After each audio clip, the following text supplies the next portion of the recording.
हमारे साथ मौजूद हैं पूर्व लोकसभा प्रत्याशी वर्तमान विधायक श्री सहीराम पहलवान जी। तो आपका हमारे चैनल पर बहुत बहुत स्वागत है। तो सर, हम यही जानना चाहते हैं कि आपका कुश्ती CISF और जल बोर्ड और उसके बाद विधायक तक का सफ़र आपका कैसा रहा, क्या क्या चुनौतियां रहीं, इसमें कोई ऐसा किस्सा हो आप सुनाएं। देखिए, कुश्ती का तो देहात में कुश्ती कबड्डी का तो शुरू से शौक ही रहता है गाँवों में, क्योंकि हमारा ग्रामीण क्षेत्र है और परिवार में पिताजी ने भी पहलवानी की थी, उनको भी शौक था पहलवानी कराने का। काफ़ी साथियों के साथ मुझे पहलवानी की, फिर स्पोर्ट्स कोटा से CISF में भर्ती हुए।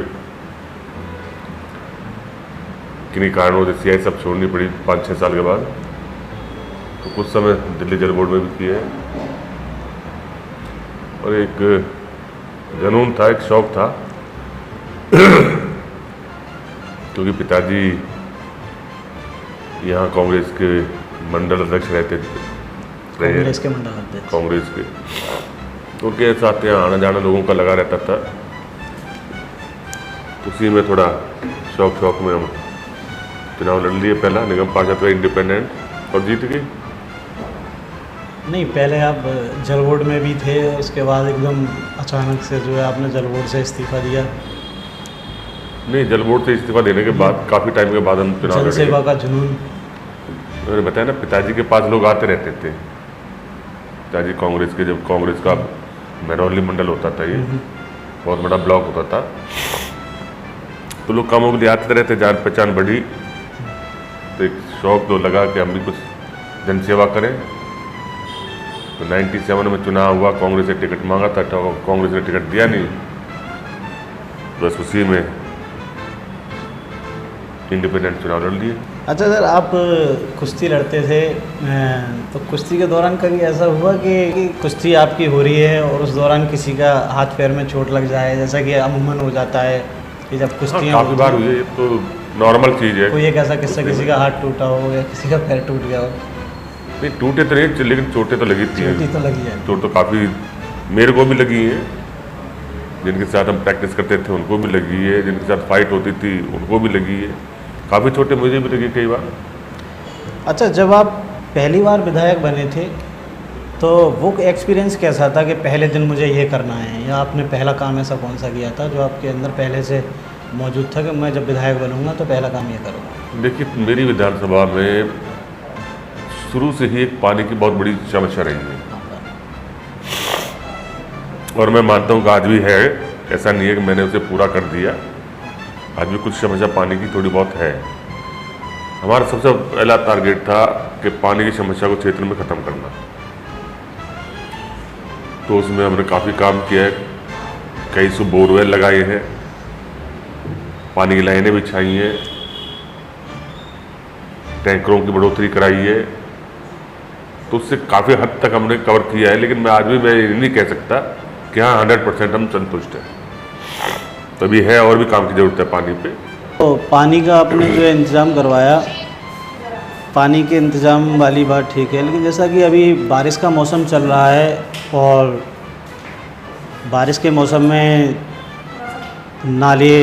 नालियाँ और ये पानी निकासी को लेकर के आपके द्वारा क्या कार्य किए जा रहे हैं?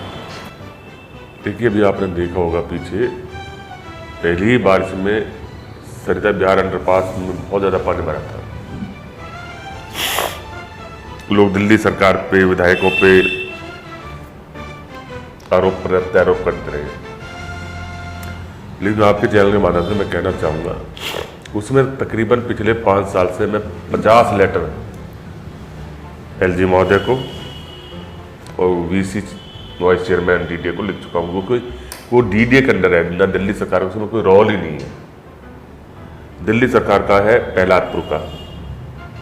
आपने देखा होगा पहले हर बारिश में उसकी न्यूज़ में, अखबारों में फोटो आती थी कि बस डूब गई, ट्रक डूब गया। बिल्कुल। 3-4 साल पहले उसमें एक आदमी की भी डेथ हुई थी सेल्फी लेने के चक्कर में। पिछले 3-4 साल से उसमें एक बूंद पानी नहीं भरा, आज तक एक बार भी जाम नहीं हुआ। वो दिल्ली सरकार का है, हमारी विधानसभा में आता है उसको बिल्कुल हमने, ये पहलादपुर वाला पुल जी अंडरपास है जो। अंडरपास है। बाकी जो रही नालों की बात, जो भी हमारे मेन रोड है PWD के, उनकी 100% मैनुअली भी सुपर चक्र से भी उनकी पूरी सफाई कराई गई है। वहाँ अब आपको कहीं पानी भरा हुआ नजर नहीं आएगा। जो अंदर के नाले ओखला के या गांवों के, उन पर निगम से कराया जा रहा है। अभी काम चल रहा है उनका, पूरा नहीं हुआ, चल रहा है। तो पहलवान जी, आपसे हम ये पूछना चाहते हैं कि आप इतने फिट रहते हो, तो आप नाश्ते में, लंच में और डिनर में ऐसा क्या लेते हो जो आप, क्योंकि पहलवानों का स्पेशल जो है खाने पे विशेष रूप से ध्यान रहता है, तो हम जानना चाहते हैं कि आप ऐसा क्या लेते हो। होना भी चाहिए, सबके लिए होना चाहिए तो। बिल्कुल। सेहत ठीक है तो सब कुछ आप ठीक क्या है। लेते हो, आप नाश्ते में, लंच में और डिनर में क्या क्या लेते हो? नहीं, मैं कोई नाश्ता वास्ता नहीं करता। अच्छा, सुबह दूध? एक ग्रीन टी लेता हूँ, दोपहर को लंच करता हूँ पूरा, उसके साथ उसमें दाल, सब्जी, सलाद और दही। कितने बजे तक ले लेते हो, क्योंकि 12 बजे तक तो हम देखते हैं कि यहाँ लगे रहते हाँ, हो। 12 और 1 के बीच में मैं पब्लिक से फ्री होके उसके बाद 12 और 1 बजे के बीच में मैं लंच करता हूँ। अच्छा, कुछ वर्जिश वगैरह सवेरे? हाँ, सुबह पार्क में घूमने जाता हूँ। अभी कुछ पुशअप वगैरह ये सब चलती हैं क्या? नहीं, खाली घूमना होता है आपको। अब घूमना होता है। शाम को डिनर में और रात को दूध। तो अच्छा, एक जो जनता के लिए एक डोर स्टेप सेवा थी जो काफ़ी अच्छी काम कर रही थी, अभी पिछले कुछ महीनों से वो बंद चल रही है, 1076, उसका क्या कारण है? देखिए, जिस तरह से दिल्ली सरकार अपने काम कर रही है और केंद्र सरकार उनको रोकने का काम कर रही है। अभी आपने पीछे देखा होगा कि दिल्ली सरकार की बहुत बड़ी योजना थी, फरिश्ते योजना, जिससे दिल्ली में कई हजार लोगों की जान बचाई गई थी।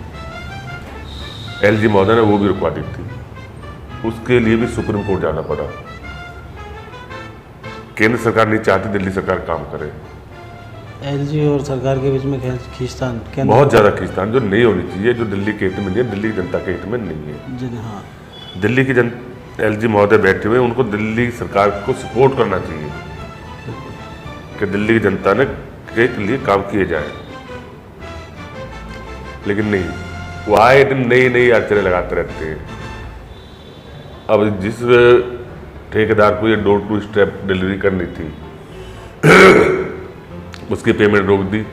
अभी फिलहाल जो मोहल्ला क्लिनिक है उनको बंद करने की साजिश करी जा रही है। मोहल्ला क्लिनिक तो बहुत बड़ा कदम है, क्योंकि उससे तो दिल्ली की आम जनता को बहुत बेनिफिट कई मिलता है। लाख आदमी डेली उससे इलाज करा रहे हैं, दवा ले रहे हैं, कई लाख।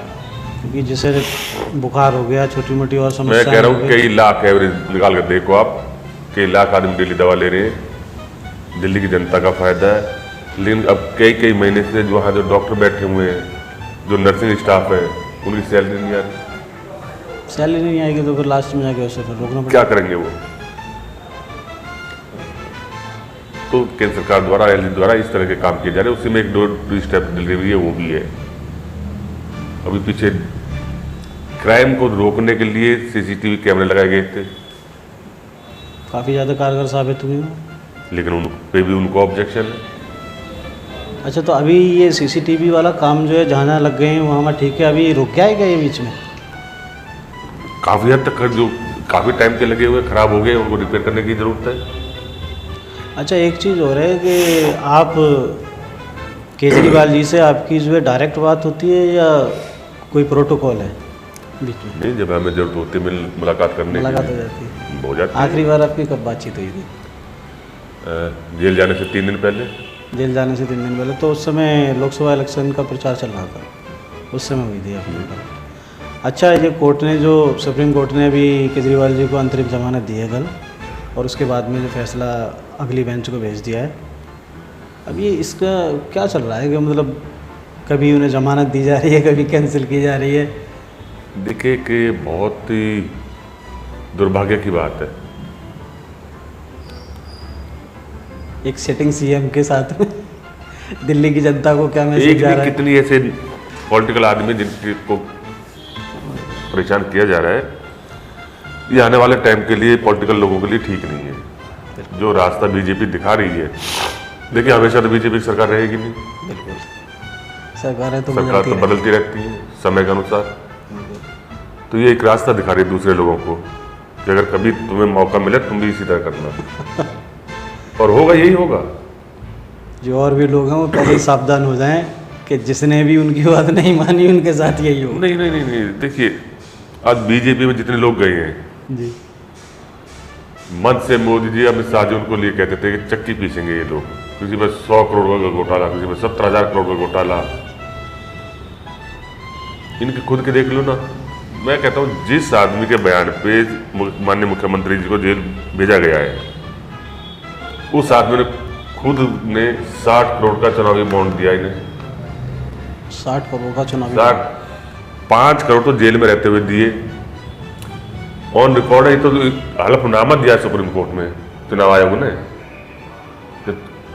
चुनाव आयोग से सुप्रीम कोर्ट ने चंदे का ब्यौरा मांगा है।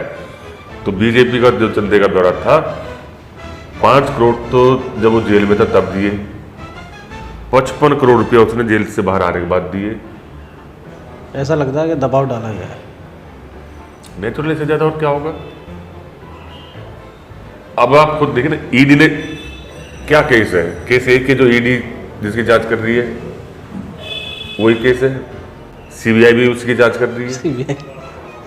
केस तो एक ही है ना साहब, ईडी ने बेल दे दी, सीबीआई करे में जांच कर रही। जैसे ईडी केस में जमानत मिली तो सीबीआई को पीछे लग गई। देखिए ये एक केस में आप 2 बार कैसे बंद कर सकते हो, केस तो सेम ही है ना। तो हो जाएगी, बेल हो जाएगी, कुछ नहीं होना, इसमें क्लीन चिट मिलेगी। अच्छा भाई साहब, ये लोकसभा इलेक्शन में काफ़ी प्रचार हुआ, आपके द्वारा काफ़ी ज़्यादा मेहनत की गई और उसके बाद में जीत नहीं मिल पाई, इसका आपने क्या अनुमान निकाला, क्या रहा? नहीं देखिए, जनता के मन की बात होती है, पता नहीं जनता को क्या चीज़ भा जाए। फिर भी मैं तो धन्यवाद करूंगा जनता का कि 5,17,000 वोट मुझे दी। मैं तो लोकसभा के जितने भी मेरे